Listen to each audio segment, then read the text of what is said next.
Design. Design. Design. Design. Design means to plan. Human. Substance. Technology. Designing for a better future. What is design really? Let's talk about design. Making an impact in the world. The power of design to improve life. Design to survive.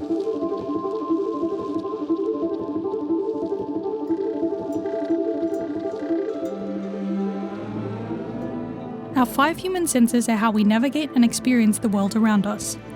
From tasting our grandmother's signature potatoes to smelling the rain on the cusp of a downpour. And for centuries, we've focused on replicating these human capabilities, replicating biological intelligence to consume and understand. To date, we've developed cameras far superior to the human eye, microphones to hear and capture the most inaudible sounds, I can hear it. Can you hear it? I can hear it. Hear what? Your heart. and intelligent robots able to feel and distinguish textures. But our sense of taste and smell, both closely intertwined, remained relatively uncharted territory. Our sense of smell is something most of us take for granted. Yet it's one of our most primal instincts, able to evoke fond memories, alert us to threats, and even serve us when choosing a partner. In fact, each of us will discern more than 1 trillion smells in our lifetime. Our sense of smell is a fundamental and fascinating tool, yet we're far from having the most state-of-the-art. Today, we use both canines and rodents on the front lines of danger. They detect illicit drugs, clear landmine fields, and even sniff out a broad variety of illnesses, such as tuberculosis, malaria, and even Parkinson's, often before symptoms appear. These highly evolved noses of the animal kingdom have become critical to human well-being, saving countless lives every year. But training these lifesavers requires a hefty investment of time and resources. And as the world's threats scale up, from pandemics to warfare, so must our design efforts to combat them. Advances in synthetic biology are now fueling an army of smelling cyborgs, and by replicating the power of smell with more accuracy and minimal risk to life, we're on the cusp of revolutionizing both healthcare and safety.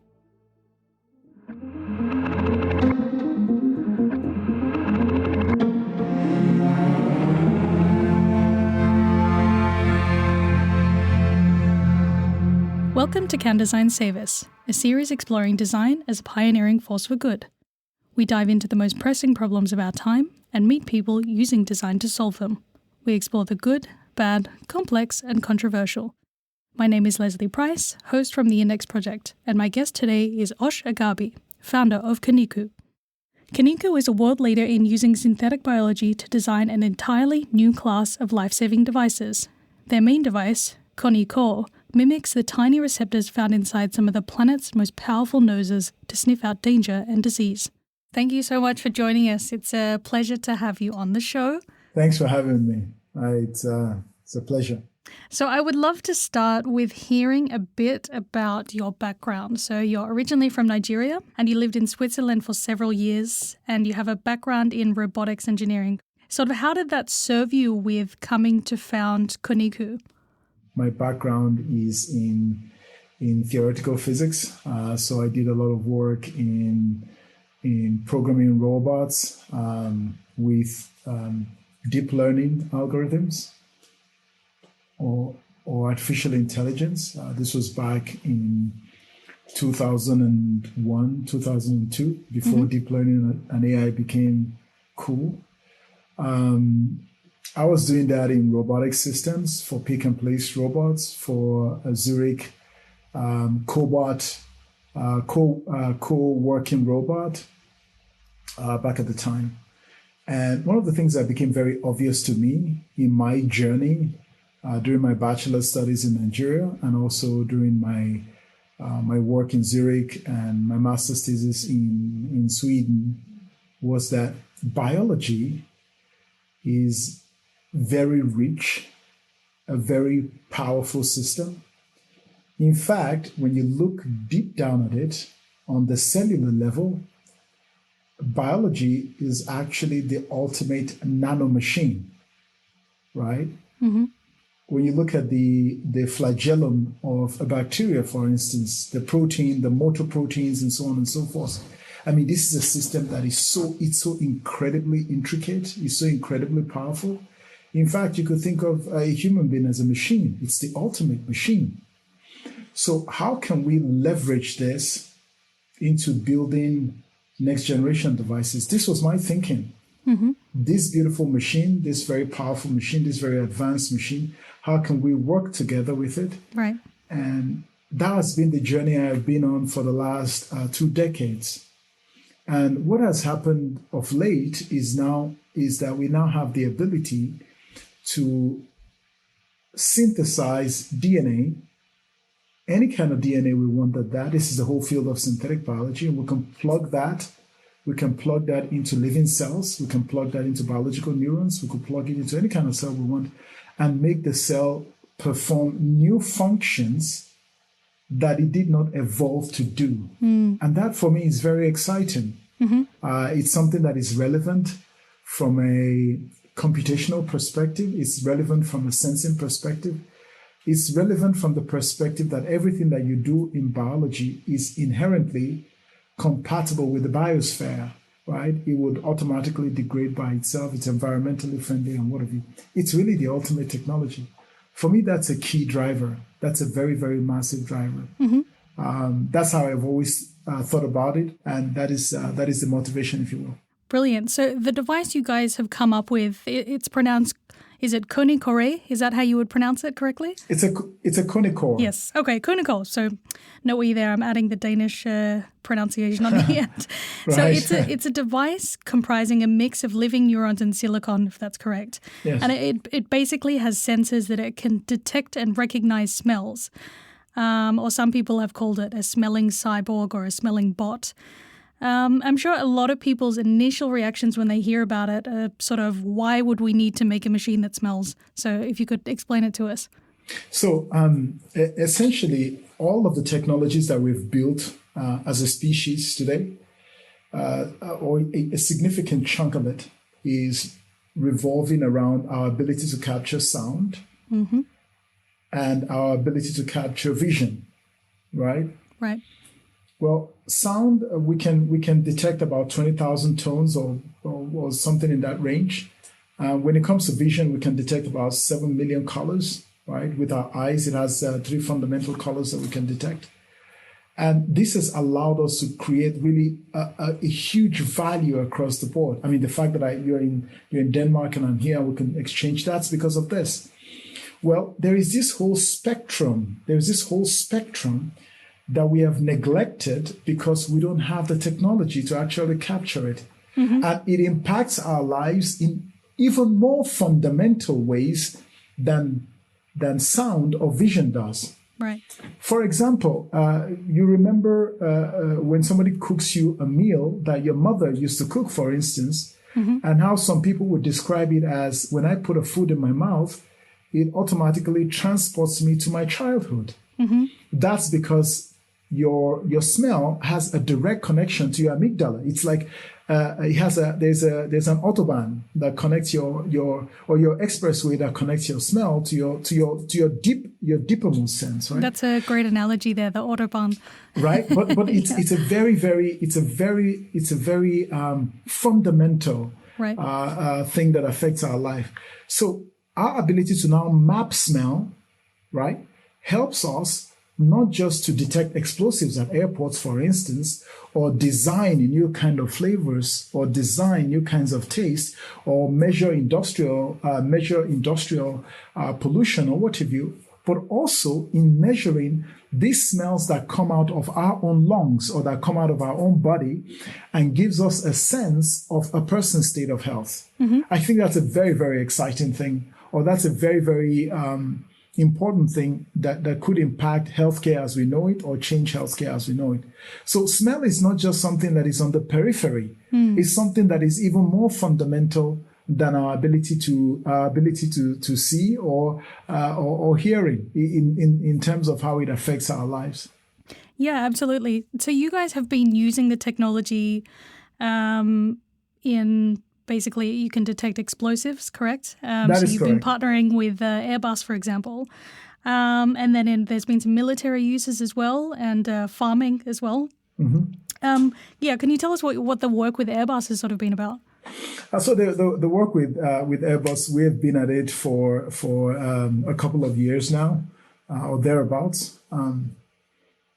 The airport of today is essentially a nightmare scenario, even more so now actually, where somebody's going to a holiday or you're traveling somewhere. Some people get profiled, or you have to spend just hours having to go through this check-in system where you divest your belongings and you're checking if you have explosives and so on and so forth. And even now, it becomes a thing that, there is a whole COVID or infectious diseases passing through airports. Mm-hmm. And Koniku and Airbus, we sat down and dared to imagine, what does the airport of tomorrow look like? What does the airport of the future look like? Mm-hmm. Well, we are thinking of an airport where you would just walk from your car, go through the entire airport, both the sterile space and the non-sterile space, go through it and get into an aircraft the same way that you will get into a train. What stops us from doing this? Mm-hmm. Right? Well, it's a matter of how can we ensure that the people that are getting into these aircrafts, how can we ensure that they don't represent a threat, either a biological threat or an explosive threat?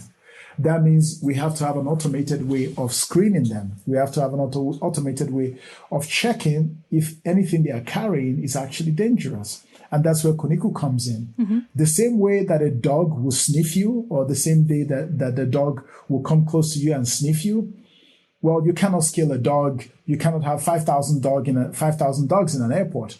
But you can have 5,000 Konikors embedded in the walls or embedded in different locations in an airport, and you wouldn't even see it. Mm-hmm. You would just pass through, and we can collect all of this data, and we can tell without profiling anybody, without you having to stop, and we can smell people, if you will, and tell if they're carrying explosive or even if they're a biological threat. Mm-hmm. We can smell that, and we can collect the data, and we can act accordingly. Of course, we're not there yet. We're just at the very beginning of that. We've already done some tests with the FBI, the Mobile Police Department in Alabama, mm-hmm. which was reported in Bloomberg. And those tests were very successful. We're very happy about it. And we've already begun the process of deploying into other airports, for instance. More on this would actually be public in the next week. We're very excited about what we're doing there. Brilliant. So as you mentioned that the device, it weighs about 700 grams, right? And it looks like a jellyfish, at least from what I've seen. You would just put it on the wall and then you walk past it and then Exactly. It can... Okay. Exactly. That's the play, right? That's the play.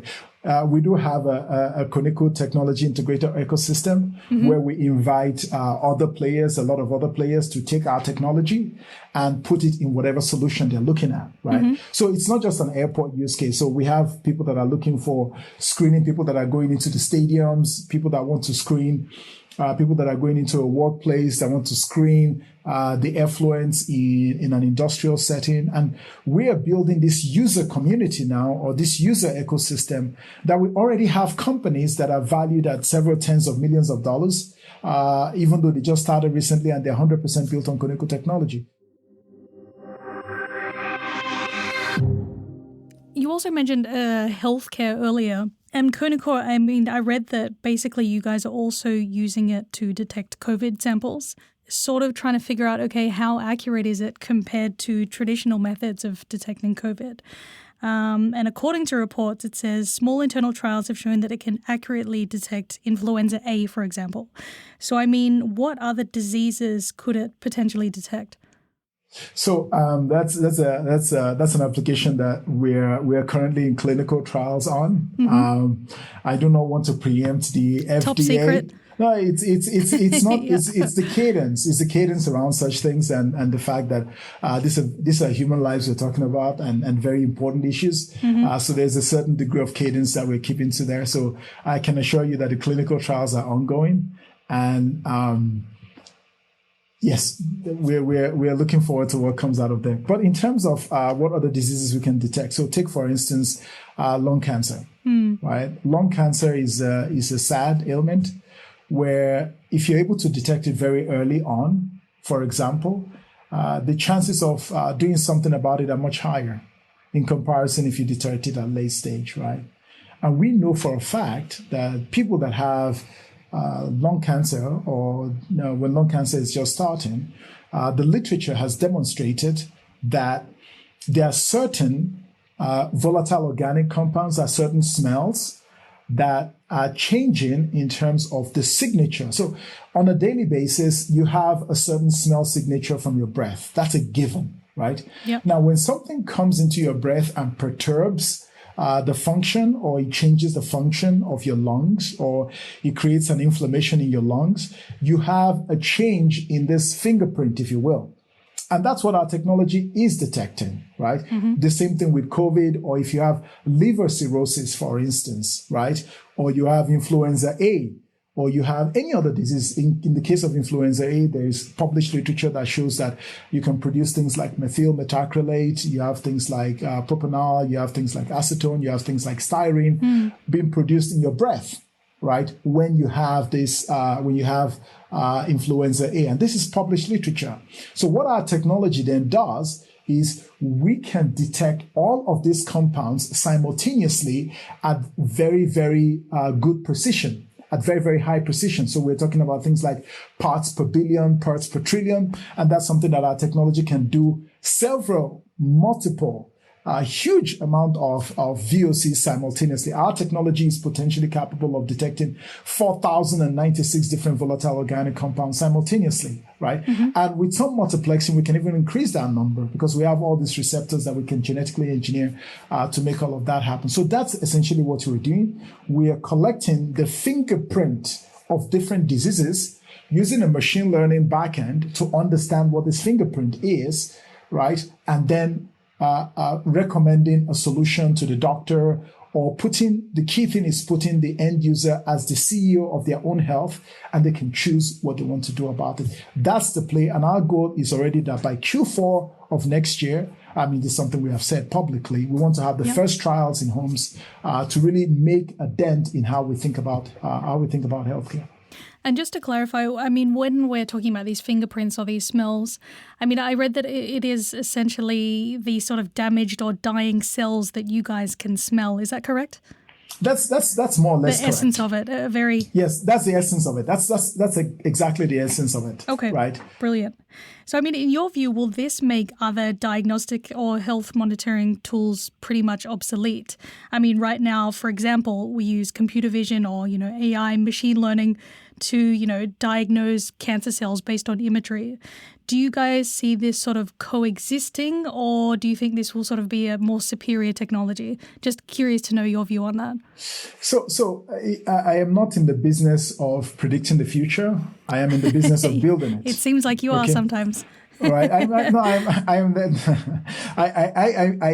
don't believe so much in that whole idea of trying to predict which technology is going to evolve. I think there's a lot of people and a lot of pundits doing that out there. At Koniku, we know what we do, and we know what we are quite good at it, right? And that is, we know that the body. So there are several even open source projects that go into this direction. We know that the body produces something like maybe 115,000 or 120,000, as far as I know, metabolites that are produced. So these are small molecules, a little bit large molecules that are produced in your body just by normal function alone. Just as you're going about your day-to-day activities, your body is having all these metabolites. Some of them are coming from your sweat. Some of them are coming from your saliva. Some of them are coming from your blood, in your urine, and your feces, and so on and so forth. So your body is constantly producing all of this data. Right? All of these data that are in chemical format, right? They are not in visual format, but they're in chemical format, right? Right. Our goal at Koniku is to map all of these metabolites. We want to map them.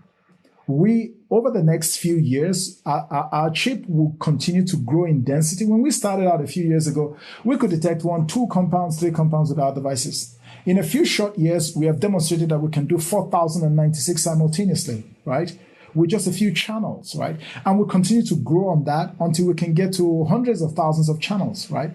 Or hundreds of thousands of VOCs. And we want to be able to map all of that. And it becomes a lot of data that we are sucking in and analyzing, and we can tell what the state of your health is, right? That's our focus, to make this technology clinical grade, FDA approved grade, and so on and so forth. That's why we're being very intentional and being very careful in how we go about our clinical trials right now. We're being very careful and very intentional about that, and we hope to go in front of the FDA at some point. Hopefully, in the next coming months, knock on wood, or in the next coming, we'll see. We put our devices in front of the regulators, in front of the scientific community, and we can have a good chat about that. We can see where the holes are, we can plug those, and we can get the technology better, and we can get this technology into people's hands and make a difference in people's lives as soon as practicable. I want to leave you with this key point. We cannot produce doctors as fast as we think we can. We simply can't. There are healthcare deserts here in the United States, right? The doctors are simply not available.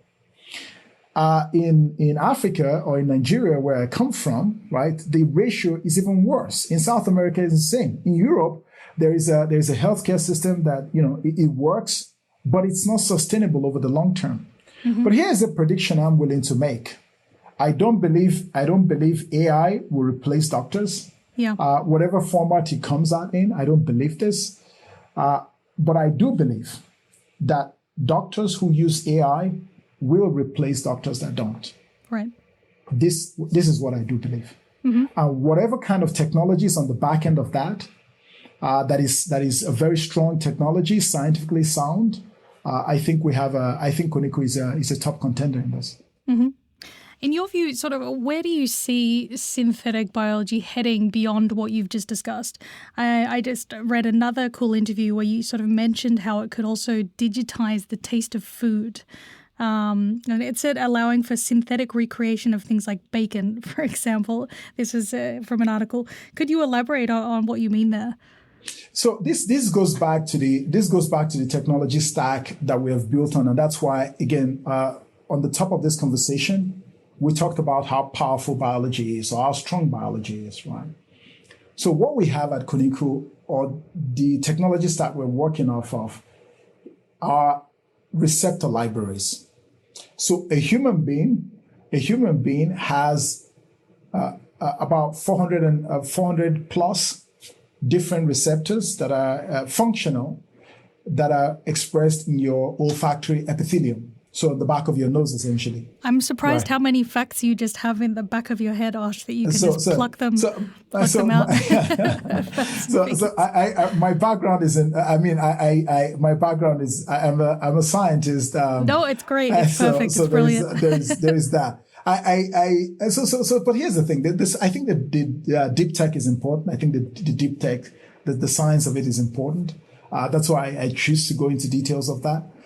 But here's the thing, right?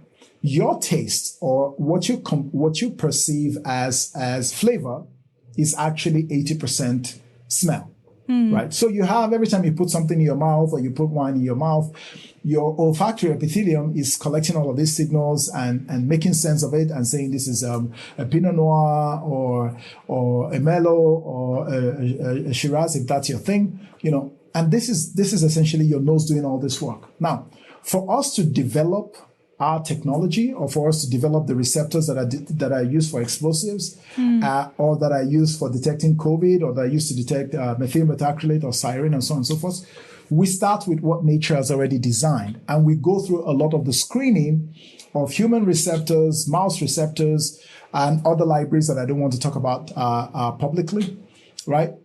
Yeah, but the ones that everybody can guess, I will talk about it. Right? So I don't mean to be cheeky about it. But, no, completely fair enough. So you have these libraries, and we do all of this screening. We do this deophanization, if you will, right? And what we have found that is a lot of companies out there, especially food companies, they have interest in that screening process. A good analogy is Amazon builds the Amazon AWS for their own purpose. Right. And it turns out that a lot of people out there actually need servers, and they actually need server space and so on and so forth. It's the same thing that we found. We found that by doing all this screening, we can actually have the added bonus of developing synthetic flavors and synthetic taste. So, for instance, somebody comes to us and says, what is the olfactomap and that's something we came up with. What is the olfactomap of mango, for instance? Or what is the olfactomap of berries? Or what is the olfactomap of bacon, right? And we can take all of this and put it on these receptors and collect a signature, a fingerprint of what a bacon looks like, right? How your nose sees bacon. And then once you have this digital fingerprint, you can now modify it. You can change a few structures in there. For instance, in the Middle East, people don't eat bacon, right? Because it's for cultural and religious reasons you don't. But you cannot deny that bacon tastes great, right? At least for those that like bacon, right? So you can imagine now we can create a synthetic version of it that actually tastes like the real thing, because we will be triggering the same receptors that bacon would trigger. Right? But it's not bacon. Great for vegetarians then, right? Right. Okay, good for me then. Yep. Great. Okay, but I thought you were a vegetarian when I said bacon. Bacon tastes great. You have this look on your face. Could you read it on my face or something? I could tell on your face like you're like no. No. But that's the thing. This appeals to me because I miss the taste of bacon. So this is very exciting for me. But on the sort of further end of where synthetic biology could head, we've previously talked about cyborgs. I don't know if you can talk about that, or if your PR team's going to ask you not to. Can you touch on that, or would you prefer not? I hope I don't come across as the guy that listens to my PR team. No. Yes, I don't have a PR team that tells me not to say stuff all the time, and good. I mean, sometimes when you mention cyborgs, people get uneasy. And every time I say it, and they're like, and then they have to do damage control. Like, that's it. But I don't see any reason why they should. So fundamentally, what we're building at Koniku, they're cyborgs. But I do think that when we are ethical, we are honest, we are about real value creation, I think there is a space for devices, consumer devices, that merge synthetic biology and silicon together in a seamless way. I think there is a space for this in our products. I think we should focus on the value it creates, how sustainable it is, right? If it's good for the environment, the value it creates, the ethical concerns around it, that we are ethical and we are not damaging biodiversity and so on and so forth, and the fact that it is biosphere compatible, right? I think once we set out very clearly what it is we want to accomplish, or the kind of value we want to create, then I think the rest of the things fall into place. So take the example of the healthcare angle I mentioned, right? Yeah. Our goal at Koniku is to create goodwill, or to create happiness for people, to give health to people. And to do that first, the individual has to be their best self, right? You wake up in the morning, you have to be your best self. It has to be health to you. It has to be joy to you first. It has to be, once the unit of society is solid, this building block is feeling at one with itself, then I think everything else falls into place. That's how we are thinking about this, right? Now, the technology that gets us there, that it doesn't do more damage, it doesn't cause more damage, right? And I think biology is actually the perfect technology for this. In a sense, synthetic biology is a little bit of a misnomer in that sense, right? Because yes, we have synthetically changed a few base pairs in the DNA and so on and so forth. We've changed that, but it's ultimately it is biosphere compatible, right? But I'm not trying to gloss over the real challenges that exist there. I'm not trying to gloss over this. But I think everybody that is a practitioner in this field is acutely aware of this. Yeah.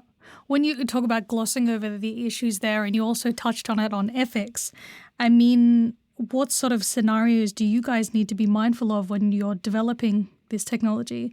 I'm not sure if you even know if anyone else is doing what you guys are doing. I'd just be curious to know sort of, what would be worst case scenario if this technology were to be used unethically? So in terms of what we build at Koniku, for instance, if you check some of our patents that are public, I think some of them are public already. you will find that in every device that we ship out, right, there are fail-safe mechanisms inside the device. The technology itself, the building block itself, it has fail-safes inside it. Not that even if you had it, you could do much with it. But if you take one of our biocores, so the device that actually hosts the living cells, if you take one of this out, right, it's not going to function because we have engineered it to be so, right? And in terms of the recycling of our devices to make sure that the DNA sequences that we use inside there is not available to everybody, we've also taken care to make sure that is the case, right? So the entire chain of custody of our devices, right? The chain of custody is very, very strict. It's building upon what already exists in biology today or what exists in the biotech industry, right? So somebody cannot just come online and order our stuff and then just take it and then do whatever. That's not how any of this works, right? So we maintain a very strict chain of custody in terms of how it goes from one person to the other.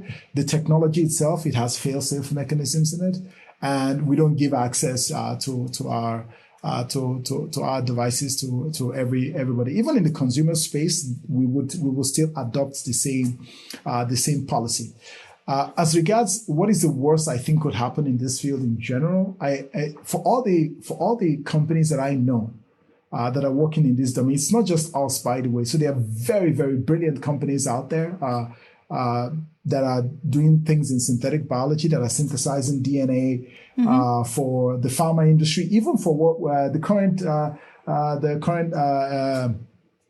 RNA viruses vaccines that we have, right? A lot of this is enabled by this technology stack. So some good already comes out of this, or a lot of good is already coming out of this. So I know a lot of these companies, they have very, very strict safeguards, and they have very, very strong safeguards that make sure that the technology doesn't fall into the wrong hands. You also touched on it earlier that when you mentioned that eventually when you guys get to this space where you will be selling to consumers, I assume that is the ultimate goal. But that essentially will be a device that, as you've mentioned, that it would be in people's bathrooms and they would breathe on it, right? That's the end goal, and they'd be able to basically detect any ailments. That's correct, right? All right. So for us, the home use case is something that we're not imagining that it becomes something public in 7 years. We're not imagining that it's something that happens in 5 years. We think it's something we can already put out there by Q4 of next year within a limited basis. That's why we've been very, very intentional about how we approach the regulators around this. We're in clinical trials right now to tidy that up and begin those home trials already in Q4 of 2022. So in terms of how this affects people's lives immediately, the way we are thinking about it is, or the way we are thinking about that workflow is, you will wake up in the morning, you would walk into your bathroom like you normally do. Yep. You will breathe on our device, and we will collect that breath data. I'm sure nobody wants to have a camera in their bathroom. You will collect that data from the breath. And just like we discussed, we're doing for the COVID use case or for the influenza use case, we'll collect all of these volatile organic compounds, these metabolites, and we will analyze it. We will analyze some data on the edge like we currently do, and some of that data will be sent to the cloud. We'll analyze it, and we'll be able to tell what is the health status of this person, right? If there's something that needs to be paid attention to, either in terms of core healthcare, or in terms of lifestyle, or in terms of dietary habits, and so on and so forth, we can make a statement on this. But this is not just something that is blah, blah, blah. Yes, it's something that is based on the metabolites, which are giving us a signature of how your body is behaving. And again, it's something that we're already doing within the context of the clinical trials that we're doing right now. So these are all processes that we are trying out as we speak in our clinical trials. But I think the scale up of this the scale up of that technology. They're building, 6 billion devices or however many you would need. I think that is going to be the next phase of Koniku. The phase we're in right now is more the B2B phase, where we have customers like Airbus, BASF, P&G, and all the like. That the number of devices they need is limited in that sense, and we can easily fulfill it in terms of scale. I mean, how do you guys envision this working? Like you mentioned that you have the device in your bathroom. I mean, would it be connected to an app, for example, that would tell you, or would it go to your doctor? How do you envision this working? I don't know how much you can share. So we have I will say this, we have very strong views on the whole app business. Okay, all right. On the whole app business and how all of that works. Okay. We have very strong views about this. So. Okay, fair enough. We'll leave it at there. But last question, I know that you told me earlier that Koniku, it means immortal. In your view, is that the ultimate goal? You've just had some very interesting perspectives on this and in terms of synthetic biology. Can you share a little bit of your thoughts there? The name Koniku, I founded this company, and this was a company that was already in my head when I was a master's student at Umeå University in Sweden. Mm-hmm. This was a company that was already in my head. Yeah. Right. And the name of the company, it may seem the most unimportant thing, but it was something that I was very intentional about choosing. I come from a culture where they say, or I was raised in a culture where they say, your name defines you. Mm-hmm. Right? A name is not something you just pick like that, right? You pick it carefully. And that's something I was very, very intentional about in terms of my lens on how I see the world, or my worldview, how I see cultures, how I see our future as a species, our place in the sun, so to speak. Mm-hmm. It sounds very grand, but it's something that I don't think anyone in my chair or anyone that is aspiring to do what I and my team are aspiring to do, I don't think you get a pass not thinking about the consequences of what you're doing. You don't get a pass on this. Mm-hmm. I don't think anybody should give any Silicon Valley CEO a pass on such issues, right? You're responsible for it. You need to think about the consequences of your technology and what it brings to this world. And at Koniku, I tell this to my team every time, we're very intentional about this. I am not going to go into a subject of that, because I don't think we're at that point where we can get in that conversation yet. But I will say this. 100 years ago, life expectancy for our people, and when I say our people, I mean everyone on this planet, mm-hmm. Life expectancy on the general was half of what it is today. Was half of it. If you look far back, even far back, right? Yes. I know there's a story of Methuselah in the Bible. I am aware of this, right? I'm aware of it, right? But in terms of life expectancy, mm-hmm. Science has really been incredibly successful. It's just been incredibly successful. And I believe we're coming up to a next inflection point. Mm-hmm. And the question which we're asking now is, what technologies will take us there, right? In terms of how do we improve life? How do we make even the life that we have, the 90 years or 80 years that we have, how do we make sure that you're as awesome when you are 80 as you are when you were 20? Mm-hmm. Right? I know it's a tall order, right? But that's one place to start, right? And then the question will be asking, now that we have all these technologies on our hands, how can we make them better? I'm a very firm believer in try it first and then check how it's going. You know, mm-hmm. But in a responsible way. Yeah? How do you put it on the table and how do you measure how it's going? That much I would say, that I think the life expectancy we already have, let's make it really awesome. If we can add more to it, all the better. Yeah. Right. And when we get to having the devices in every home, then we can have the next conversation about where do we go from here in a very open and a very honest way. Brilliant. So not quite immortality, but who knows? But what a brilliant legacy you're working towards. But Osh, I think that's all we have time for, but it's been a really, really interesting conversation. Very exciting, a little bit scary, I must admit, but thank you so much for your time and for joining us. Thank you for having me, Leslie. It's always a pleasure to talk to you.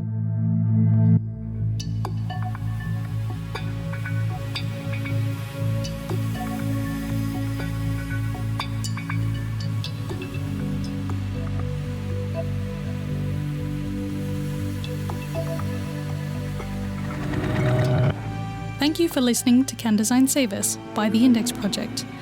I'm your host, Leslie Price, and this episode was produced by Sissel Cole Norgard with music by Christina Lillesko. Join us for the next episode releasing next month.